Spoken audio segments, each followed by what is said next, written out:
You can study in the morning, you can study at night. You can study outside by a campfire light. You can study with the rabbi.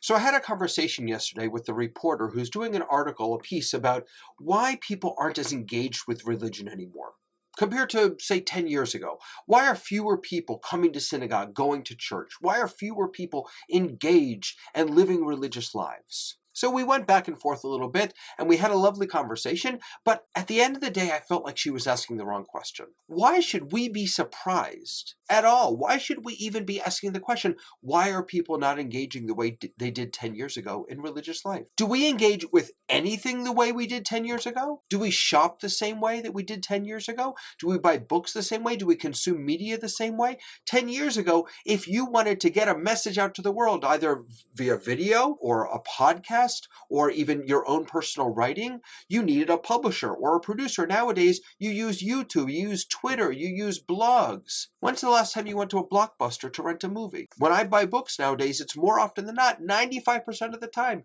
it's through Amazon and it comes to my Kindle. It's not for everyone, but the way that we live nowadays is very different, radically different than the way we did just 10 years ago. So why would we assume that the way people want to engage with religious life should be the same that it was 10 years ago? It's never been that way. Judaism has always evolved. Mordechai Kaplan teaches that we are the evolving religious civilization of the Jewish people. We certainly don't offer sacrifices anymore. We are an evolving people. Religion is about evolution. And yet when we ask the question, why aren't people engaging as much or in the same way? I think it's the wrong question. The question we should be asking is, how are people wanting to engage? And why aren't we, as religious leaders, as synagogue leaders, as church leaders, why aren't we rising to the occasion? Why aren't we meeting them where they are and giving them what they need? It's a ridiculous argument to say that I'm going to get angry at my parishioners, at my congregants, because they don't come enough. That's like a store being angry at customers for not buying what they're selling. Well, you're certainly not going to sell anything more by getting angry at your customers. Perhaps you need to look at what you're selling, how you're selling it, or how you're marketing it.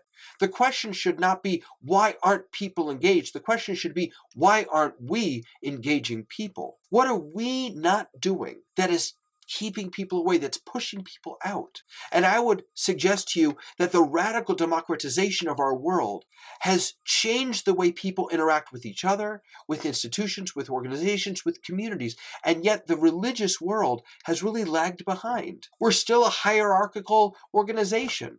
The rabbi still stands up on the bimah. The synagogue is seen as some holier place than anywhere else in the world. But that's not Jewish. The Jewish way of thinking is that we can make any space, that any person can be holy, that any moment can have sanctity. Our job is not to bring people to a certain space or a certain time, but instead to enrich time and space, to become holy and sacred. Now, that's not to say that there isn't a certain place for carving out sacred time and for carving out sacred space. Because to be honest with you, in this crazy world that we live in, it's really, really hard. I would say almost impossible to be able to focus on the sacred when our phones are ringing and the emails are popping and the news is going. And there's so much distraction that it's so difficult to pay attention, to just pay attention long enough to see the sacred, to experience the holy, that it is important to carve out those sacred spaces and those sacred times, but not at the expense and not at the demand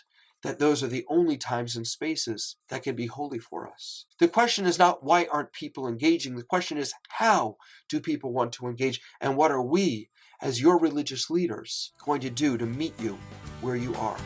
It's okay, as you will see, that we're bound to disagree. Don't have to see eye to eye to make the Torah come alive. Now that I've had my say, let's not waste the whole day.